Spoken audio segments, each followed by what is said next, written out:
নওগাঁর রানীনগরে কৃষক ও গণ্যমান্য ব্যক্তিদের নিয়ে দিনব্যাপী পার্টনার কংগ্রেস অনুষ্ঠিত হয়েছে।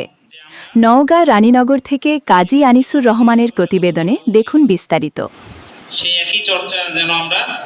Program on Agricultural and Rural Transformation for Nutrition Entrepreneurship and Resilience in Bangladesh partner এর আওতায় উপজেলা পরিষদ হলরুমে মঙ্গলবার সকাল থেকে এই কর্মশালা অনুষ্ঠিত হয়। কর্মশালায় কৃষক, গণমাধ্যম কর্মী ও গণ্যমান্য ব্যক্তিবর্গ সহ ১০০ জন অংশগ্রহণ করে। রানীনগর উপজেলা কৃষি সম্প্রসারণ অধিদপ্তরের আয়োজনে কর্মশালায় সভাপতিত্ব করেন উপজেলা নির্বাহী কর্মকর্তা মোহাম্মদ রাকিবুল হাসান। অনুষ্ঠানে প্রধান অতিথি হিসেবে উপস্থিত ছিলেন নওগাঁ ৬ আত্রাই রানীনগর আসনের এমপি এস.এম. রেজাউল ইসলাম রেজু।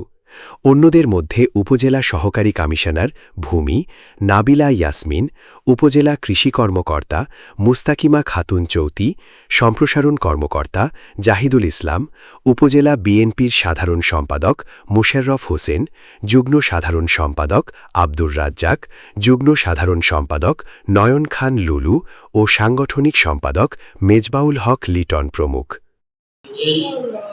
এই ফসলটা আমাদের ভালো তৈরি করতে হলে আমাদের কতটুকু প্রয়োজন এবং এটার সুষম বন্টন যে কৃষক করতে পারবে সেই হচ্ছে উত্তম কৃষক।